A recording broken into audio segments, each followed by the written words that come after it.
His healing is absurd. His shielding is absurd. This is why this team is in the top 10 right now. What's going on, Axie fam? Elijah here, back with another video. And as you can see, we have cracked the top 100. I've been floating between rank 50 and then like 150, fluctuating around there. And I have changed my build since the last video. Previously, I mentioned I was playing a Rosa build, but I also had a beast on the back line, partly because I acquired Reckless Hunter in my crafting journey, which is pretty nice. But at the end of the day, I couldn't get away from triple plant, triple Rosa, triple carrot. It's just so damn good right now. And so here's the variation that I'm running. You should be familiar with this front line, this mid line. Instead of the beast, we now have a plant back line with a pretty standard cactus Rosa combination happening here. The cactus makes life extremely difficult for the opponent since I have it twice, and I can basically taunt juggle them away from my frontliner, thus preserving its life and most likely getting the Rosa value out of the front line as well. Aside from that, not much to break down. We've got Carrot, which is fantastic, Sirius, which is situational. Sometimes I need the extra damage, sometimes I can't play it. If it's going to disarm me from playing something like Carrot right afterwards, then I don't want to lead with that, obviously. And mostly just damage on the back line on charms, a mixture of damage and health at the mid line, and then up front basically just all health if I remember correctly.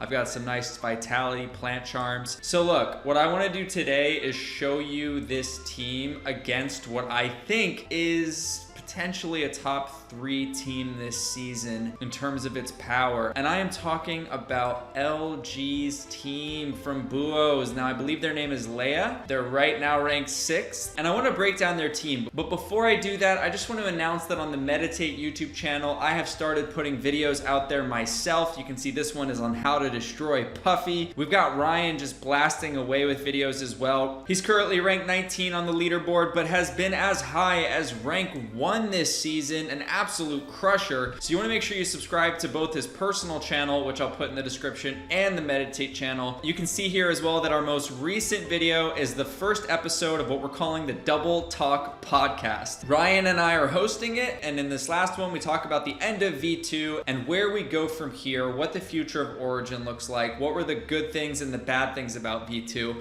So don't miss out on any of this content. It's going to be tons of Origin content in the future. Make sure you subscribe to the Meditate YouTube channel to stay up to speed. We're even going to push to get 1437 on this channel, so don't miss it. Double Talk podcast episode 1, it's out now. Okay, so moving into the game, let's just take a second to look at LG's team. It is absolutely absurd. First of all, triple cucumber slice. Now, if you're not familiar, this heals your entire team for 45 HP, and it gives a 3 healing boost to everyone, which means that your cards do extra healing for the rest of the game. And you can stack this up to 6 healing boosts, 9 healing boosts, which is relatively easy for him because he has it 3 times. Now, he's got no energy gain, so this is really his one thing that stretches him thin here. But at the same time, he's got so much durability that he just gets to buy as much time as necessary. Now, this backline used to be a reptile, and he had Wall Gecko with the reptile charm that taunts you,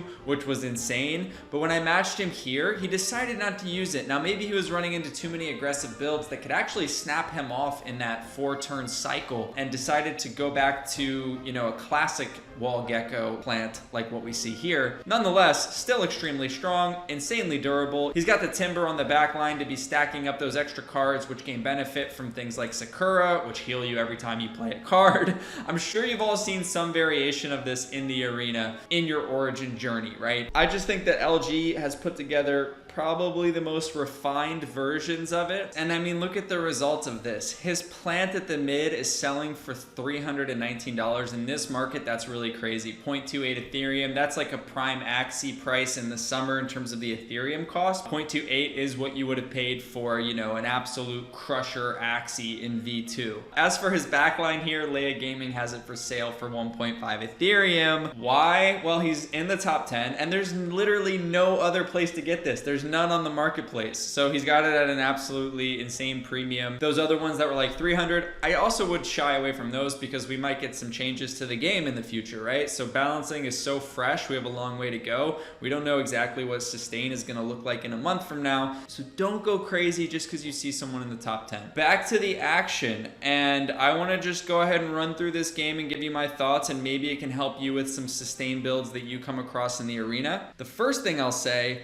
is that if you don't have any cards that allow you to target specific enemies, I would consider incorporating 2 or 3 of those into your comp if you can, especially if you're running into sustain, because my recent tactic in dealing with this is to hit from different angles. Because the problem is, if you're just going through the front, how can you kill this Axie? Now, he can't taunt juggle us because he's got Rosebud and not Cactus, but against the Cactus variants, they're going to taunt you around, they're going to throw you around, and they're going to make sure that if you can only go through the front line, you have a hellish time doing that. Now, if you can target different enemies, you can start snapping at their mid and their back line right away. So then they got to think twice about taunting you, because they're like, hey, I actually could die if I play Cactus here. It makes them think and puts them on their back foot, puts pressure on them. So that's something to think about, and we're gonna see how I approach this game. Now, especially versus the Wall Gecko variant with the taunt, I just don't know how to beat it other than to start attacking that back line right away. This is why I resorted to this tactic,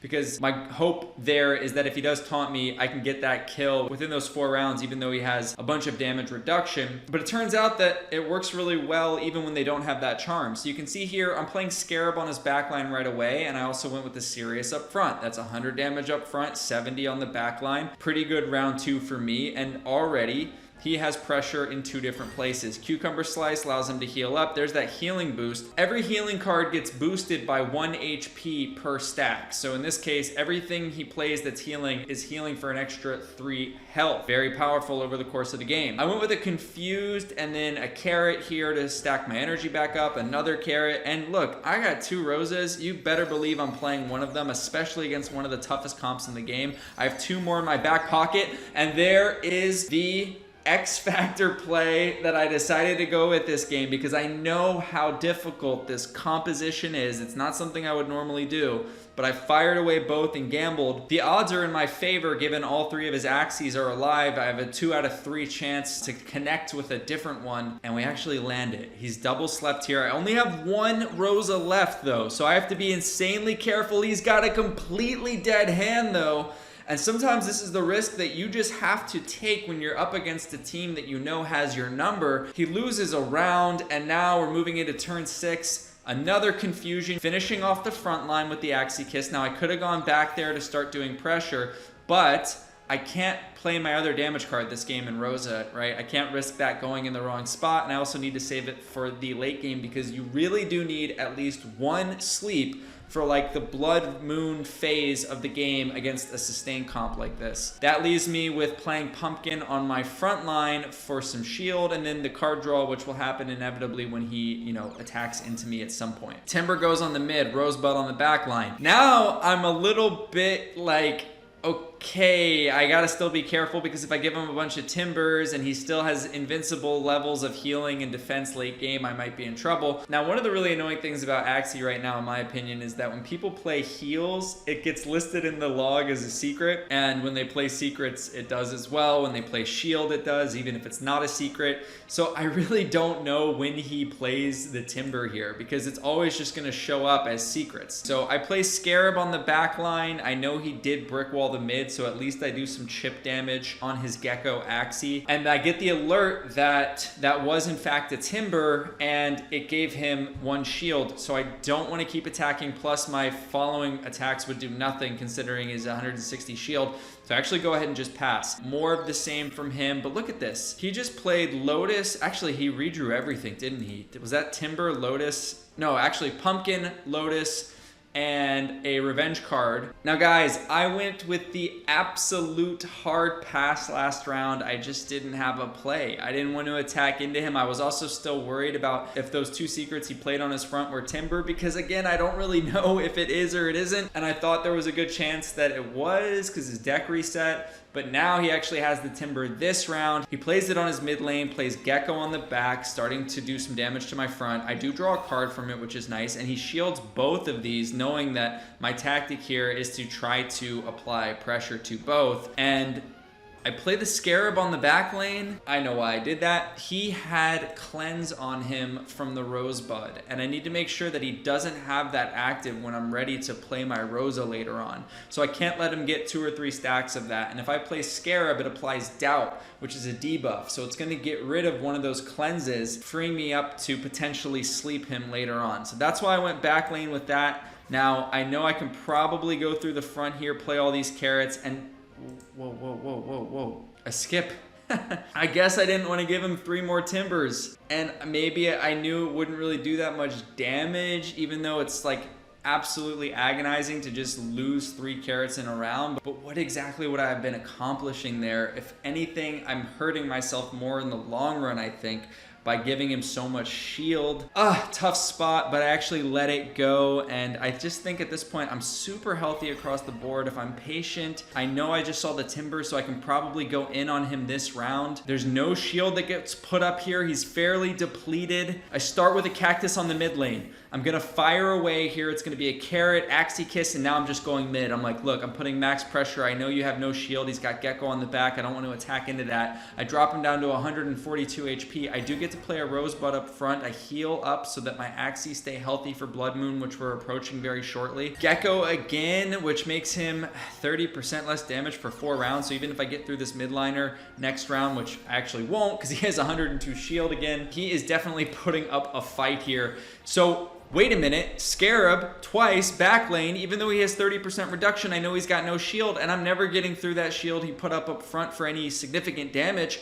So let's just keep doing what we've been doing all game and going down 2 streets instead of 1. When Blood Moon starts to hit, it's going to be even more pressure. There's a Rosebud, another cleanser. He has one on both of his Axies, which again makes my Rosa later on a little dicey. We're in Blood Moon now.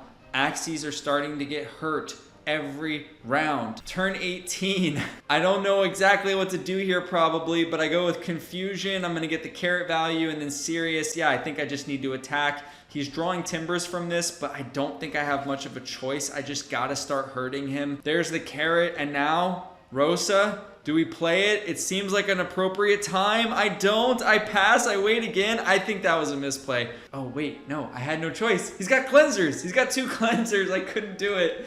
So I actually just let that go again. Hopefully I can redraw it before we're all dead. But at this point, I'm just swinging for the fences. His healing is absurd. His shielding is absurd. This is why this team is in the top 10 right now. 146 shield, 168 shield. And he's healing on every single card. At this point, I actually started to get nervous. I thought I was doing so well, and then I also thought I was just gonna lose it here. Cactus into 168 shield. I don't know, is this slightly panicking play here for me? I'm not sure, but I'm just going with what I've got. My hand is too good. I've got to attack. We're actually starting to do damage. I'm gonna hit him with the Confused. I use the one that does slightly less damage, but I can't use my backlane because he's feared and I don't want a Confused card in my deck. But look, I've dropped him to 69 HP. 50 more damage. He's at 19 and his backlane's weak again. No Gecko. Does he redraw it? He does redraw the Gecko. He's now steel skinned once more. Timber on the mid, but I mean, can he hold on here? Rosebud back up to 130. We're all so close to dying. This is my final hurrah. If I don't get him here, I'm pretty sure I'm done in the next cycle. 90 damage up front. Serious is gonna get through his mid. I have a carrot. I have a Scarab. I'm actually gonna be able to do this for the first time. This guy's beat me every time I've played him. And I think that that's all she wrote. Down goes the indestructible plant. And we pull off what was probably one of my most satisfying games in Origin thus far. I hope you guys got some value out of this. I hope you maybe found a new tactic you can try out against these sustain builds. I find it to be a lot better than just like going straight down the front, where they can pretty easily counter you with just massive defense or taunt juggling. This makes things a little more difficult. On that note, I'm gonna wrap this video up. I hope you guys enjoyed it. Don't forget to subscribe to the Meditate channel, and I'll catch you in the next one. Peace.